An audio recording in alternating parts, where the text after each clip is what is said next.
We appreciate you taking the time to join us in our first quarterly grantee meeting of the new year. And we will jump right in with our standard disclaimer.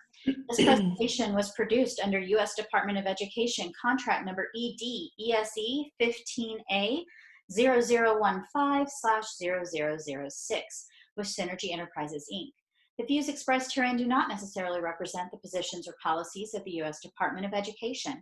No official endorsement by the U.S. Department of Education of any product, commodity, service, or enterprise mentioned herein is intended or should be inferred. And then this is our OIE team. I'm going to let Tanya go ahead and introduce herself. Okay. I messed around on here and clicked something I wasn't supposed to. Okay, here I go. Well, I'm Tanya. I am the program specialist for the NAL grant. And I think I have pretty much touched base with all of my grantees, and so hopefully we'll continue doing that. And I don't have anything else to say right now. Perfect. But I do want to tell you this though, that and I don't know if any of y'all have heard, but our supervisor, our director, Angeline, will be leaving us. She gave her 30-day notice the other day, so I think her last day is February 14th. So that's going to be a challenge there too. So just wanted to let y'all know that. And then also we had another member to leave, Kim Smith. She was like the alternate person, but she accepted another position with the BIE in Washington State. So she's working there. And so we've pulled Annabelle in to replace her as a point of contact for the Title VI. So we've had some changes here in a real quick time. So, but anyway. All right. And we'll be talking next week on our sustainability webinar a little bit more about Title VI and Annabelle. So you can stay tuned next week for that.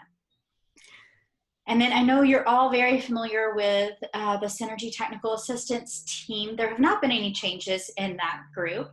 And I believe on with us today we have Kathleen, our project director, Miranda, that I know many of you know from our site visits, and Sarah Whitehead, the other Sarah that we often get interchanged, who you normally get the calendar invites and different things from.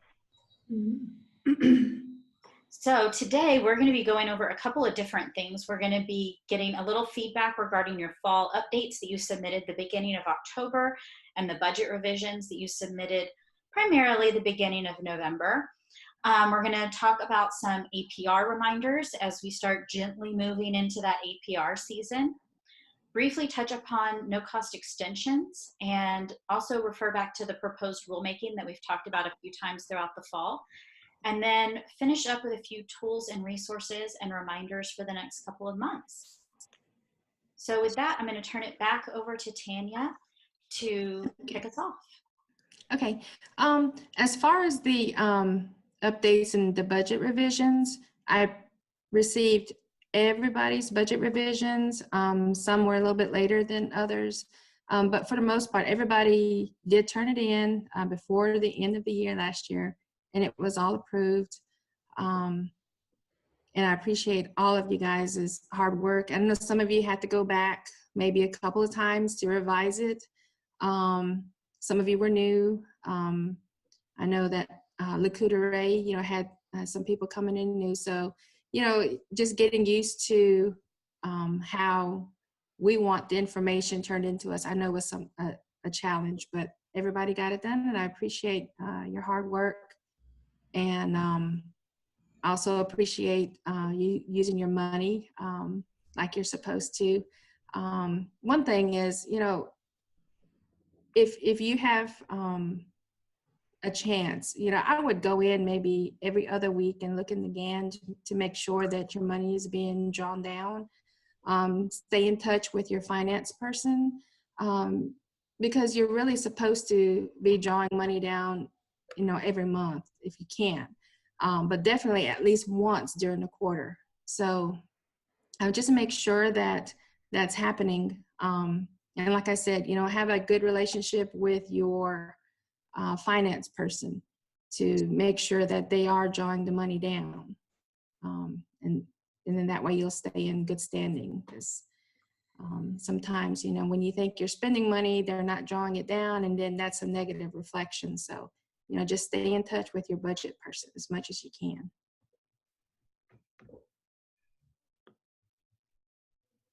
And one note on this slide, I know many of you, some of you have G5 access where you can view the drawdowns, and some have to go through your fiscal office.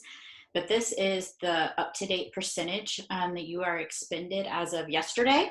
So unless something went through literally this morning, this is pretty up-to-date for you. A little kudos to UConn. You are literally down to the exact percentage point at what should be expended. Not that you need to worry with getting down to the exact percentage point, but just to kind of keep in mind as we enter into basically the last 6 months of the grant season, kind of where you are now, and if you need to get with your fiscal office regarding any additional drawdowns.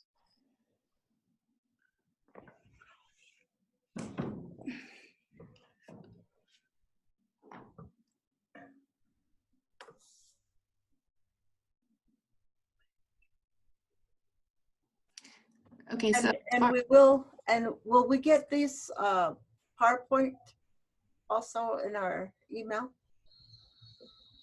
Yes, I'll send out the PDF of the PowerPoint and the recording as well. Okay, thank you.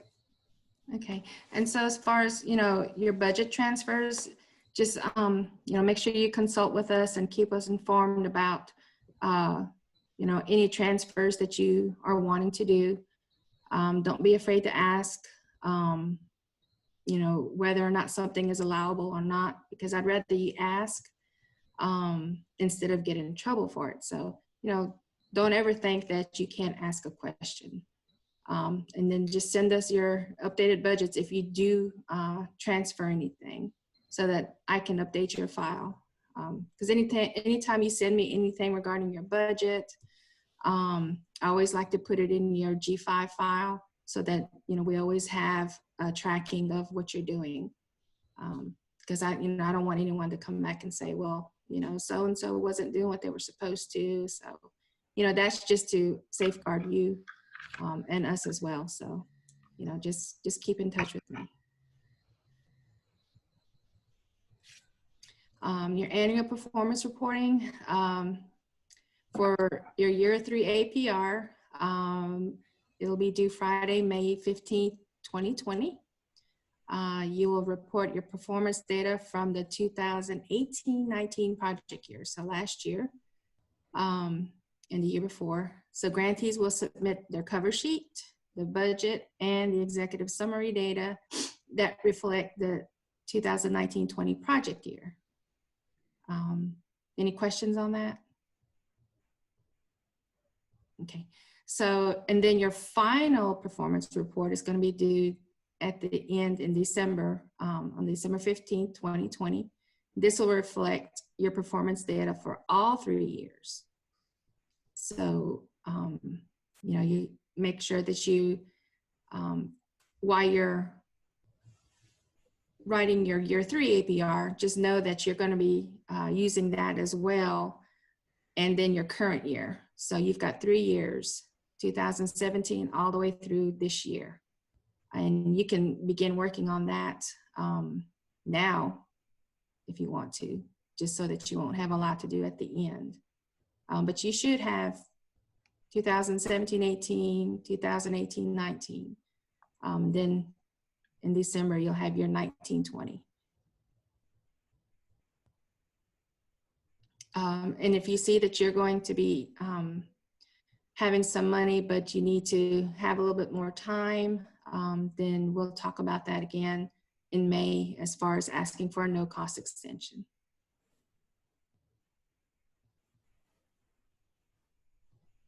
All right, so the proposed rulemaking for NAL Edit grant.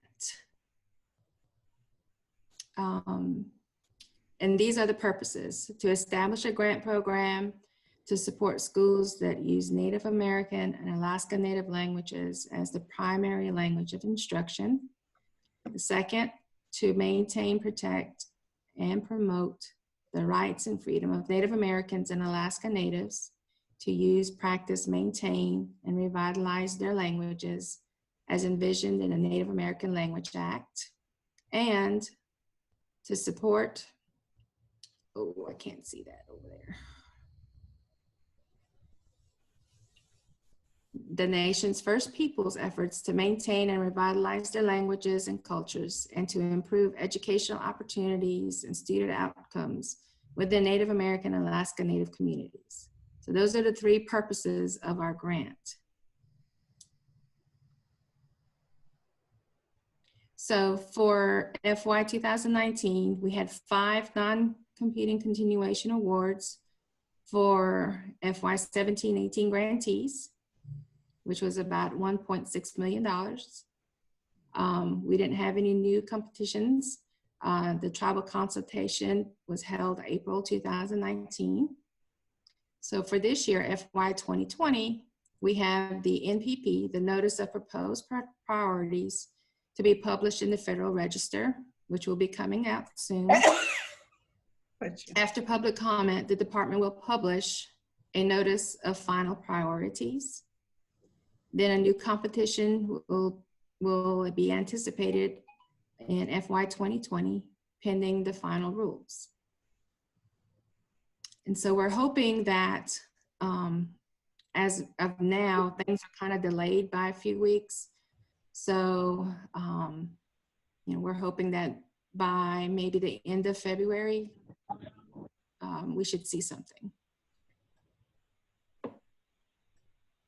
So how do I participate in the rulemaking process? You can visit the Federal Register. You can visit the OIE program pages, or you can ask to be added to the OIE listserv to receive OIE program updates, key dates, and deadlines. Is everyone on the OIE listserv? No. Okay. Tanya, this is Brandon. Quick question. Hey, Brandon. Hi, I am on that listserv. I've been looking for information coming out. I've not seen anything yet. Has anything been sent out yet? No, because it's still, everything got delayed during the holidays. And so we're really running about 2 to 3 weeks behind. So nothing has been put out yet. So we're hoping that within the next few weeks that we'll see something, maybe mid-February. In addition to these, like I believe I'm on that listserv, but I don't really receive a whole lot of information. So I'm not sure if it's consistent or not. Is there any way that you would be able to let us know? Oh, yes. When it's ready? Okay. Okay. Yes, perfect. I will. As soon as I know something, I will send everybody an email. Okay, great. Thank you. Yes.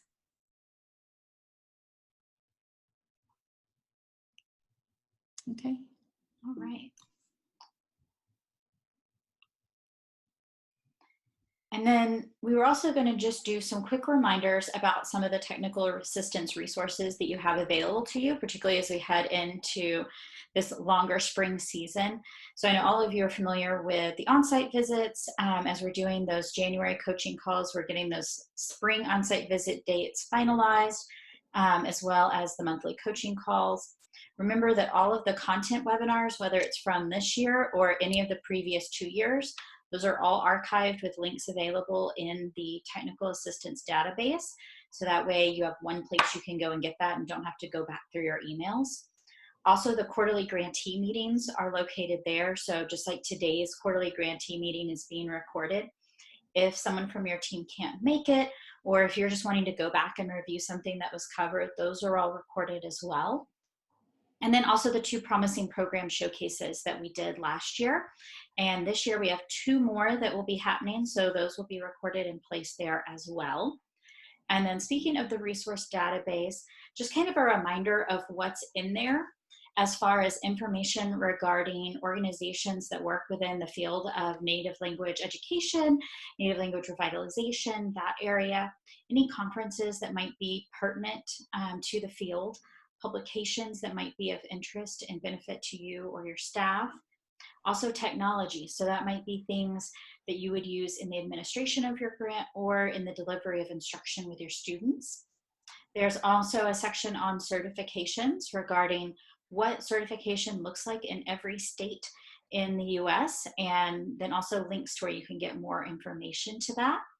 And then the part that I think is particularly neat is a program database that's constantly being added to, as are all the tabs, but of different programs across the US that are involved in native language education. So whether that be immersion programs, dual language programs, groups that do elective education, but where you can see other individuals that are engaged in this work and connect with them.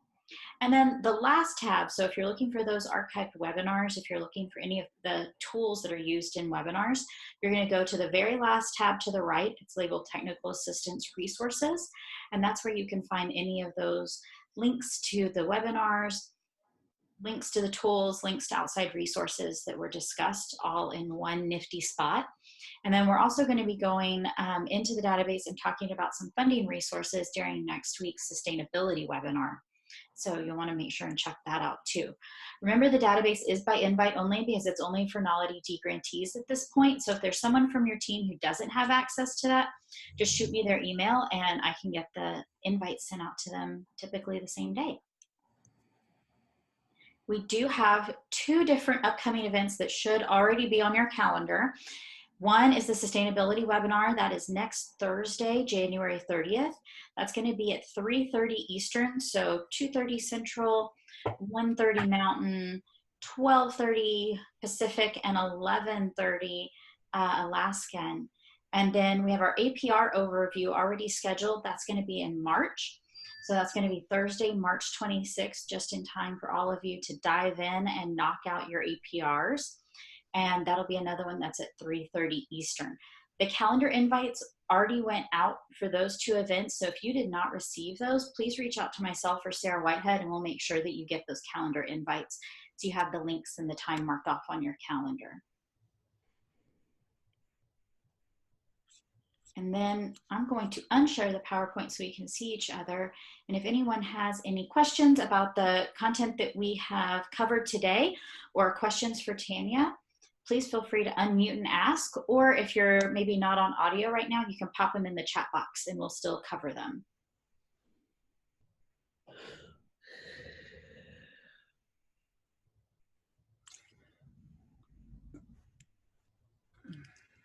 There's one thing that I wanted to ask everyone since we got you all here. I'm going to be on a panel talking about native language in a few weeks. And I was wondering if maybe y'all could shoot me, maybe not more than a paragraph, just something that to highlight that I can talk about what each of y'all are doing in your programs with native language, and you know, just so that I can, you know, highlight all of my grantees and tell them, you know, how well y'all are doing, and you know, how the students are benefiting from having this opportunity to revitalize their language or to sustain it. If y'all could do that for me, I'd appreciate it.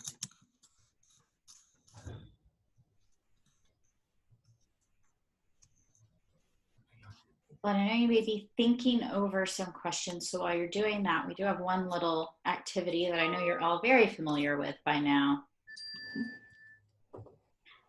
And that's just a quick vote regarding, was this webinar beneficial for you and or your program? This is also your chance to annotate on the screen, which everyone always really enjoys. So you can do your anonymous annotation if you go up to the top of your screen. Right above where it says that you are viewing my screen, or right to the side, you should see a little menu with a drop down for annotate. Once you click annotate, you can either draw on the screen or use any of the stamps to select whether, yes, this particular webinar was helpful or not. Like I said, it is completely anonymous feedback, but it just gives us a way to get an idea of what's working and not working for grantees.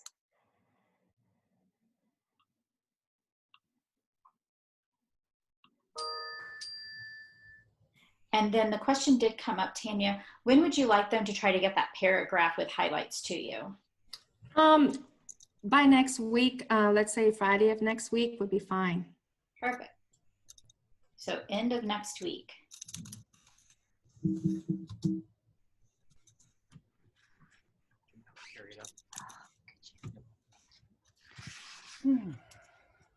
All right. I think everybody's gotten an opportunity to vote.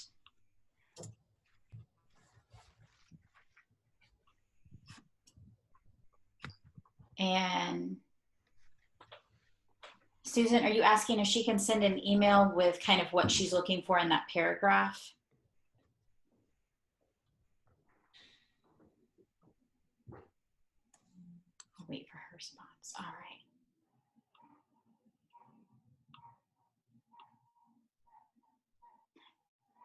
Yes, so they were asking Tanya if you could send out an email Okay. kind of just with what information you were looking for, and that way they also have your email to send it back. Okay, that'll be great. I'll do that. Yeah. Thank you. Perfect. All right. Well, that is all the content that we were going to share today. We do have a quick survey. It is that streamlined survey that takes 2 to 3 minutes. So Sarah Whitehead will pop that over in the box for you. And that way you can go ahead and click straight to it and knock that out still during our allotted time. If you have any other questions though, please feel free to stay on. Tanya and I will stay on for a little bit longer. You can pop them in the chat box. You can unmute and talk, whatever works well. I'll stop share so you can see everybody. But otherwise, once you've completed that super quick survey that Sarah Whitehead has popped over in the chat box for you, then you can go about your Thursday and have a lovely rest of the week.